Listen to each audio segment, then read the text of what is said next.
आप देख रहे हैं एसपीटी न्यूज पर 2 जनवरी गुरुवार सुबह 6:15 बजे राजस्थान की बड़ी खबरें। भारत सरकार द्वारा रबी विपणन सीजन 2025-26 में समर्थन मूल्य 2,425 रुपए प्रति क्विंटल घोषित किया गया है। पिछले वर्ष 2,275 की तुलना में 150 रुपए प्रति क्विंटल अधिक है। राजस्थान सरकार द्वारा किसानों के लिए राजस्थान कृषक समर्थक योजना अंतर्गत न्यूनतम समर्थन मूल्य के ऊपर 125 रुपए प्रति क्विंटल बोनस घोषित किया गया है। इस प्रकार किसानों को उनके जन आधार से जुड़े खातों में 2,550 रुपए प्रति क्विंटल की दर से उनकी उपज मूल्य का प्राप्त होगा।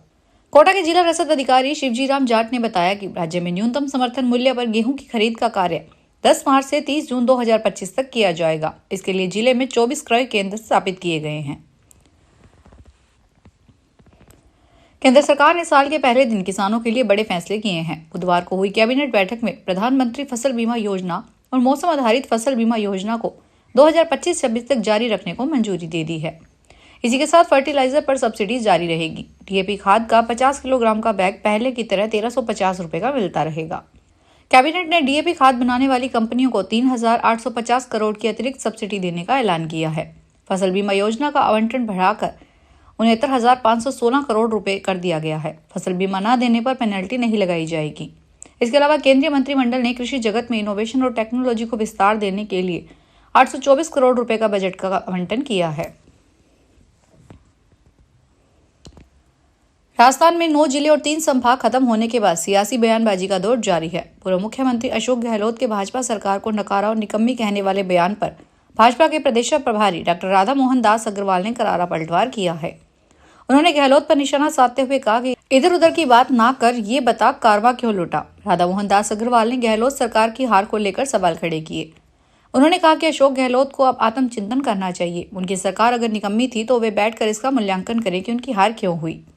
5 साल बाद जब हमारा चुनाव आएगा तो हम और अधिक सीटें लेकर आएंगे। अगली बार 160 से 170 सीट जीतकर हमारे मुख्यमंत्री के नेतृत्व में सरकार बनाएंगे। मुंबई की एक स्पेशल कोर्ट ने बुधवार को 8 पाकिस्तानी नागरिकों को 20 साल की जेल की सजा सुनाई है। दोषियों को 10 साल पहले ड्रग्स की तस्करी करते हुए गिरफ्तार किया गया था।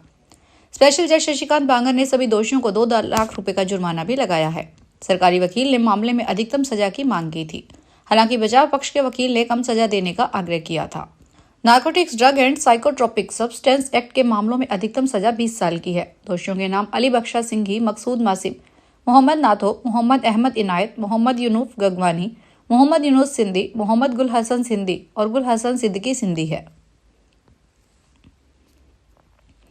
एयर इंडिया की कुछ डोमेस्टिक फ्लाइट में अब वाईफाई की सुविधा मिलेगी। फिलहाल ये सर्विस एयरबस A350, बोइंग 787-9 और कुछ A381 नियो विमानों में ही मिलेगी। एयर इंडिया की डोमेस्टिक फ्लाइट में वाईफाई इंटरनेट सर्विस देने वाली देश की पहली एयरलाइन बन गई है। इंट्रोडक्टरी पीरियड के लिए वाईफाई फ्री है और समय के साथ साथ धीरे धीरे बेड़े के अन्य विमानों में शामिल किया जाएगा। ये सर्विस सैटेलाइट कनेक्टिविटी और गवर्नर रिस्ट्रिक्शंस जैसे फैक्टर्स पर निर्भर करेगी। राजस्थान के पूर्व मुख्यमंत्री अशोक गहलोत ने मणिपुर हिंसा और मुख्यमंत्री एन बीरेन सिंह की माफी पर केंद्र सरकार और प्रधानमंत्री नरेंद्र मोदी पर तीखा हमला बोला। सिविल लाइन स्थित अपने आवास पर आयोजित एक प्रेस कॉन्फ्रेंस के दौरान अशोक गहलोत ने मणिपुर में हुई हिंसा को देश के इतिहास में अभूतपूर्व और शर्मनाक करार दिया। पूर्व सीएम अशोक गहलोत ने मणिपुर के मुख्यमंत्री एन बीरेन सिंह की जनता से माफी पर सवाल उठाते हुए कहा कि मणिपुर के मुख्यमंत्री अब क्यों माफी मांग रहे हैं। माफी के लायक तो वे हैं ही नहीं। मणिपुर में जो हुआ वह देश के लिए किसी राज्य में कभी नहीं हुआ। उन्होंने मणिपुर में हिंसा के लिए सीधे तौर पर केंद्र सरकार को जिम्मेदार ठहराया। महाकुंभ मेले के लिए सभी अखाड़ों से जुड़े साधु संतों का प्रवेश अब मेला क्षेत्र में हो रहा है। 1 जनवरी को चौथे अखाड़े की पेशवाई हुई। श्री शंभू पंचायती अटल अखाड़े की पेशवाई में सबसे आगे देवता के रूप में भगवान गणेश और धर्म ध्वजा निकाली गई। इसके पीछे महामंडलेश्वर रथ और बग्गी पर सवार होकर निकले। इसके पीछे भस्म भभूत लपेटे संतों ने लाठियां भांजी, फरसा लहराए और त्रिशूल लेकर चल रहे थे। अखाड़े के आचार्य महामंडलेश्वर स्वामी विश्वात्मा सरस्वती महाराज की अगुवाई में 500 से ज्यादा साधु संत और 100 से ज्यादा नागु संत महाकुंभ में अपने अपने शिविर में प्रवेश किए। 5 किलोमीटर की यह यात्रा करीब 2 घंटे में पूरी हुई। राजस्थान के मुख्यमंत्री भजनलाल शर्मा द्वारा की गई बजट घोषणा के अनुसार राज्य सरकार की ओर से किसानों को अब ऐप के माध्यम से स्वयं गिरदावरी करने की सुविधा प्रदान की गई है।